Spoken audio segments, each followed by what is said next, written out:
नमस्कार। आप देख रहे हैं जनोदय टाइम्स उत्तराखंड। इस समय हम उत्तराखंड के जिला नैनीताल में मौजूद हैं, जहां पर सुचेतना संस्था शाखा का सराहनीय कार्य सामने आया है।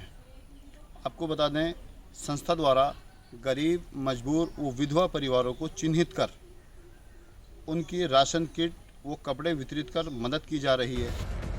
खबर उत्तराखंड से। उत्तराखंड में सुचेतना संस्था शाखा रामनगर के द्वारा कोरोना वायरस में गरीब, असहाय, बेघर व विधवा महिलाओं को ध्यान में रखकर लगभग 55 परिवारों को राशन वितरण किया गया।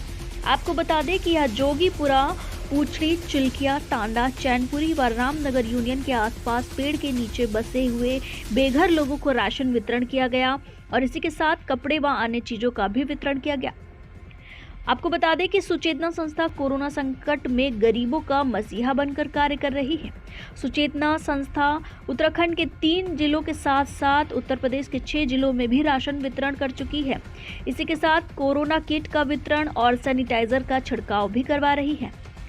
सुचेतना संस्था के इस सेवा भाव को देखकर लोगों ने बड़ी सराहना की है और सभी सुचेतना संस्था को तहे दिल से धन्यवाद भी कर रहे हैं। आज हमारे साथ संस्था की अधिकारी मौजूद है।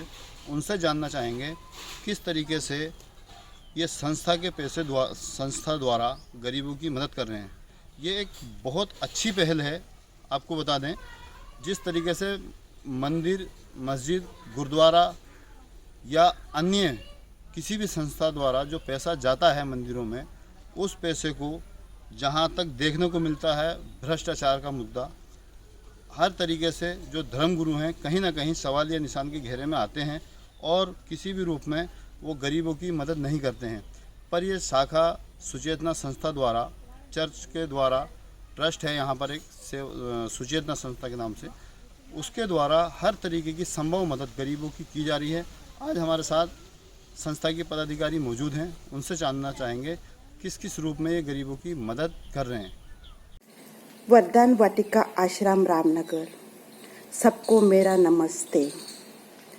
प्रभु का कार्य उनकी महिमा से भरा है। यदि आप 100 लोगों को नहीं खिला सकते तो एक को ही खिलाइए। हम सब महान कार्य नहीं कर सकते, पर हम अपार प्रेम से छोटे कार्य कर सकते हैं। जो जीवन दूसरे के लिए न दिया जाए वो जीवन नहीं है। सुचेतना सेवा संस्था की तरफ से लगातार सेवा जारी है। सुचेतना का यह सोच है कि हम सब एक होकर संकट के घड़ी में सभी को एक होना चाहिए। इस संकट की घड़ी में हम सब ने एकता दिखाना की जरूरत है, तभी इस बीमारी से निपटना संभव है।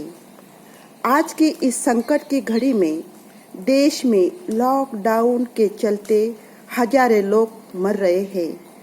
हजारों लोगों का रोजगार ठप हो गया है, जिससे उनका गुजारा भी मुश्किल है। ऐसे समय हम सभी ने मिलकर जरूरतमंदों की सहायता के लिए आगे आना चाहिए। व्यवसाय में नफा नुकसान होता रहेगा, लेकिन आज नफा नुकसान से अधिक मानवता दिखाने की जरूरत है और उसके लिए जरूरी कदम उठाना आवश्यक है। सुचेतना संस्था सभी गरीबों, असहाय लोगों की सेवा में लग गई है। इस संबंध में संस्था कई लोगों को राशन जैसी जरूरत की चीजों को मुफ्त दे रही है। हम सब कार्यकर्ता ये गरीब महामारी से पीड़ित लोगों के लिए कार्य कर रहे हैं। कहा जाता है कि जन सेवा ही ईश्वर की सेवा होती है। हम सभी जन को प्रभु अंत में यही कहेगा और यही पूछेगा, मैं भूखा था पर तुमने मुझे खाने को नहीं दिया, मैं अजनबी था पर तुमने मुझे भीतर नहीं ले गए, मैं कपड़े के बिना नंगा था पर तुमने मुझे कपड़े नहीं पहना है, मैं बीमार और बंदी था पर तुमने मेरा ध्यान नहीं रखा। आइए मेरे बहनों और भाइयों, हम सब जन मिलकर लोगों की सेवा करें। अंत में मैं यही कहना चाहती हूँ, मैं वो कार्य कर सकती हूँ जो आप नहीं कर सकते। आप में जो कार्य कर सकते हैं जो मैं नहीं कर सकती। साथ में हम सब महान कार्य कर सकते हैं और मिलकर जुलकर हम लोगों की सेवा कर सकते हैं। धन्यवाद। जनोदय टाइम्स से कलीमुद्दीन की रिपोर्ट, उत्तराखंड।